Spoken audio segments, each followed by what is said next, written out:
This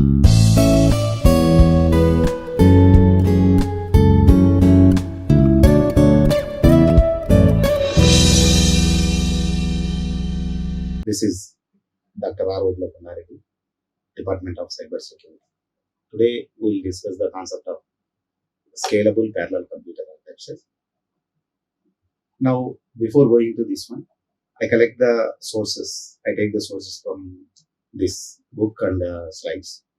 The book editor is Rajkumar Bhuya, NIT Warangal. And I have to, most of the content will be taken from these sources. Now see here, main agenda about our high performance computing. See previously what is the definition, we'll discuss about the high performance computing. So devoted to creating a powerful system for computational tasks. For that purpose, we have to go for a parallel process. Now see the concept about the parallel process, scalable parallel computer architecture. This is the one of the concept. And in addition this, we discuss with it towards low cost parallel computing and motivations, second concepts. And third one, we'll discuss about it, windows of opportunities. So first discuss the scalable parallel computer architectures. So here thing is, based on how the processors, memory and interconnectors. So this is talk about that parallel, how we have connected with the processors, memory and interconnector are laid out. So this is the thing now. And other thing is massively. We'll discuss in details about the next slide. Massively parallel process. The short form we write as the MTP. And other thing is a symmetric multiprocessor. This is SMP. And other one is CCNUME. CC. What is that? Cache coherent non-uniform memory access. Non-uniform memory access. Short form we write as a CCNUME. And other thing is we discuss with that distributed systems and clusters. So these are all the topics discussed under the scalable parallel computer architecture. What do you mean by scalable? So we can, in a parallel computer architecture, we can add number of systems. This is the flexibility compared to mainframe systems. The parallel processing computing is a scalable. We add n number of nodes in this one. So number of nodes increases, that maybe performance gives a better. So now under this one, we'll see here. So how the processor, memory and interconnector are laid out, and massively parallel process, symmetric multiprocessors, cache coherent non-uniform memory access, distributed systems and clusters. Now see MPP in short form. Previously we discussed that MPP, massively parallel processor. The form is to write as massively parallel processor, that is short form to write as a MPP. What is MPP? Here the large parallel processing systems. It is a large parallel processing system, but it is coming to the sharing, nothing to share. It is not a sharing. Shared nothing architectures. In this architecture, we are not sharing any. And it consists of several hundred nodes with a high-speed interconnection network or switches. So it is hundreds of nodes of systems are connected with a high-speed interconnection network or switches. And third thing under this one we discuss about that each node consists of a main memory. Each node have a main memory and one or more processors. It may be each systems of one or maybe one or more processors. Another important thing is runs a separate copy of the operating system. Each node which contains as a separate operating system runs a separate copy of the operating systems. So this is massively parallel process. And the second thing to discuss about the second thing, SMP, symmetric multiprocess, which contain as minimum, it has to contain 2 to 64 processors today. So minimum we take as SMP. So this architecture will contain as a 2 to 64 processor today. And the other thing is shared everything architecture. But previous one is not a shared nothing. But this one is a shared everything architecture. So resources, what are that sharing means? All processors share all the global resources available. Whatever the resources available in that system, that will be the processor should have to be shared. And previous one is a separate copy of the operating system, but it is a single copy of the operating system that runs on these systems. Only a single operating system that operating system will monitor all the processes. So that is the difference of MPP and SL. And third type is CC, cache coherence. This is the full form of this one. Cache coherent non-uniform memory access. Now CC in NUME. So it is a scalable multiprocessor system. I'm already told about that. Scalable in the sense it has to be at the n number of processors. So scalable multiprocessor system having cache coherent non-uniform memory access architecture. And every processor has a global view of the memory. Global in the sense every processor has a global view of the memory. So if you have a one memory, this is assume that this is a memory area. We think that this is a memory. Every processors like processor 1, processor 2 up to n number of processors. Yeah, this is access to this memory. So this is called global. So this memory can be accessed to a global. So that architecture we'll see under this one, CC NUMA. Cache coherent non-uniform memory access. And the next thing is a distributed systems. So here this is considered as a conventional networks of independent computers. And other thing is having multiple system images, each node runs its own operating system. Multiple system images as each node runs its own operating systems. Another thing is the individual missions could be combinations of each mission. It is a combination of MPPs or SMPs, clusters or individual computers. So this is talk about a distributed system. Clusters. Now next thing we'll discuss about clusters. Cluster is a collection of workstations of PCs, personal computers, collection of workstations of PCs that are interconnected by a high-speed networks. So a group of nodes are connected. So that is connected and it is act as a single node. That is comes under a cluster. What is that? A collection of workstations of PCs that are interconnected by a high-speed network. In a high-speed network, we have to connect it with a group of systems. So work as an integrated collection of resources. We have to take as different resources. Work as integrated collection of resources and have a single system image spanning all its nodes. So this is the points regarding about a cluster. Now in this one, whatever we discussed previously, MPP. So multiple massively parallel processor, SMP or CC NUMA, and cluster computing distributed systems. Parallelly, we see that what are the characteristics. We can differentiate with the characteristics to here. What is that? System number of nodes. First point we discuss about it. System number of nodes. So how many nodes there now? This is maximum to connected with a MPP as contains with a 100 to 1000 systems. SMP or NUMA that may be consists with a 10 to 100 only. Cluster that is formed with a 100 or less. Distributed system that may be contains with a 10 to 1000 systems. And the node complexity. So coming to the second point, we'll see with a node complexity. So this is MPP system as a fine or medium grain, and SMP or NUMA. So that is a medium or coarse grain. So cluster is a medium grain, and this is distributed system will have node complexity is a wide range. So this is talk about a second. Now we'll see third difference to internode communications. So this is message passing or shared variable for DSM. Message passing or shared variable. This is centralized and distributed shared memory. And cluster is a cluster internode communication is message passing, which takes to as message passing. And distributed, in a distributed we will see that shared files RPC. Message passing IPC protocol. So shared files RPC, remote procedure call. Now, fourth point we discuss about that job schedule.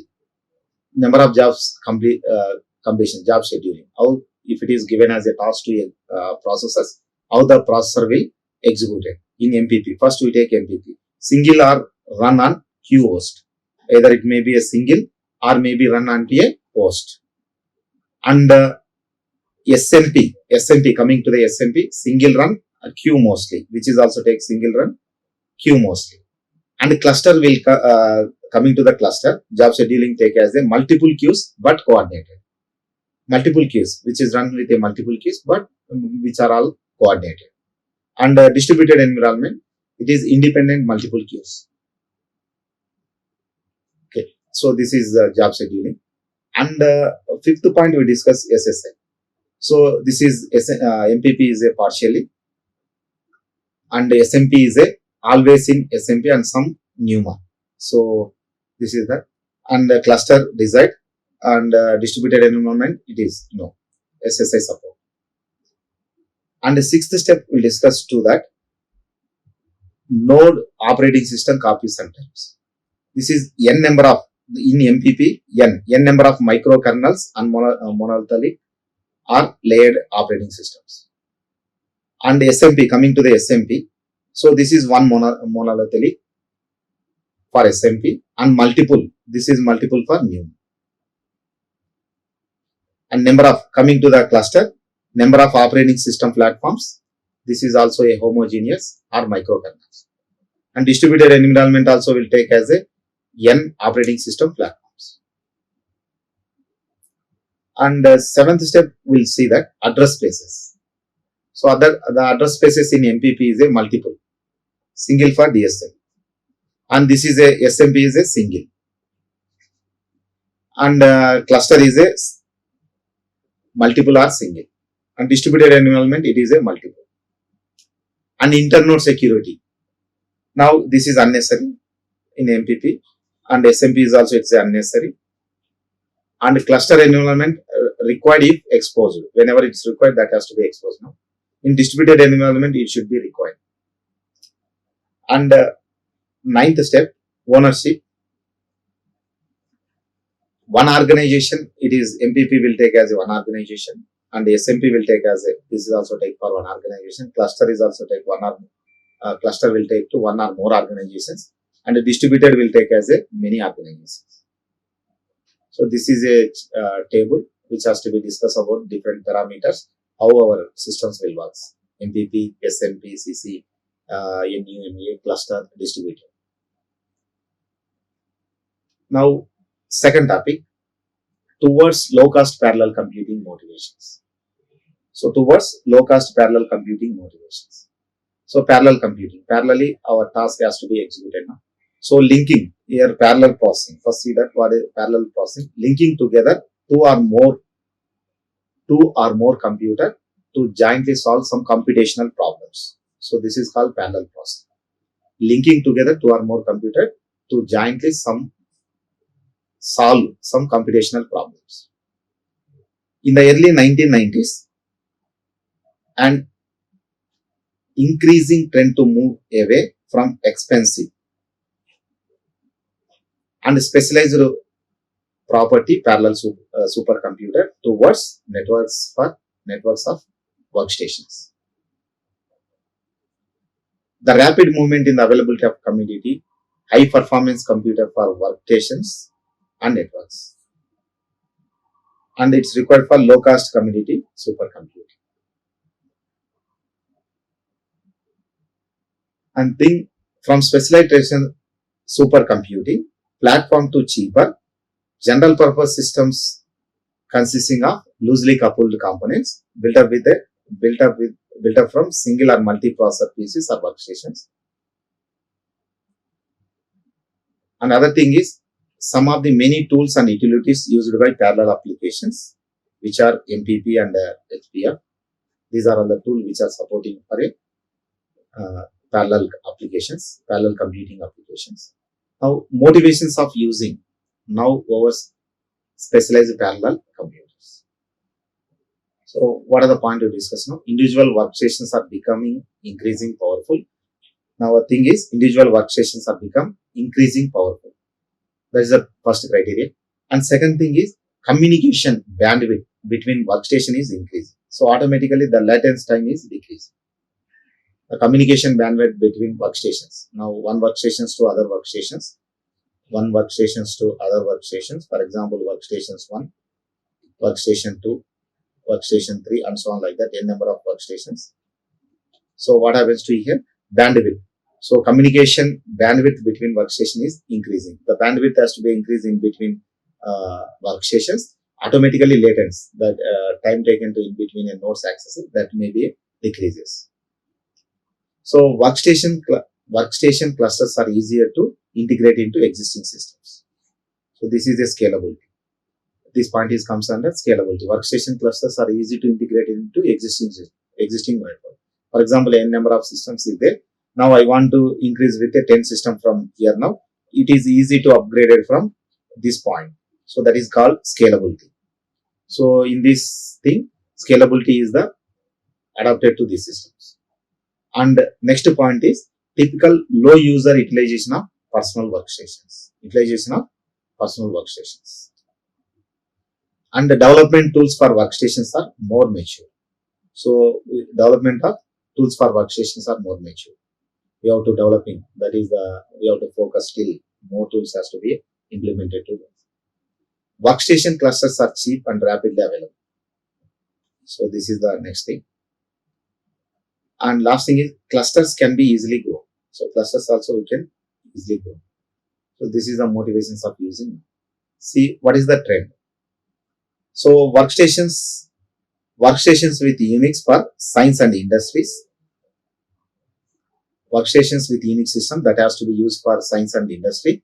PC based machines for administrative work and work processing. So this is a trend. And rapid convergence in processor performance, the kernel level functionality of Unix workstations and PC based machines. This is a trend going on there. So now see here, Windows opportunities. This is the third concept. In that Windows opportunities, now we'll discuss with a parallel processing. Parallel means our jobs has to be a parallel run with a different nodes. Now use multiple processor to build either MPP, massive multiple processor, or DSM, distributed systems, like systems for parallel computing. Like we have to combine with a MPP or DSM. We have to multiple processor with a MPP or DSM systems. And other thing is network RAM. So second point we discuss with a network RAM. Use memory associated with it. Each workstation has aggregative DRAM cache. So network RAMs to use DRAM. Most of the processor has to be used for a DRAM cache. Now software RAID. So what is the full form of RAID? Redundant array of inexpensive disks. So RAID, software RAID. This is the RAID use of this array workstations is to provide cheap, highly available, and scalability for file storages. And other thing is possible to provide parallel IO support to applications also. It has to be provide parallel IO supported to applications also. Use arrays workstation disk to provide cheap, highly available, and scalable for file storages. And other Windows opportunity for thing is multipath communication. So this is also one of the Windows opportunities. Use multiple network for parallel data transfer between nodes. So this is the word multipath communication. Use multiple networks for parallel data transfer between nodes. In between nodes we have to use a multiple network for transferring a data path. So this is the opportunity, Windows opportunities. Thank you. Like, share and subscribe. Hit the bell icon for more updates.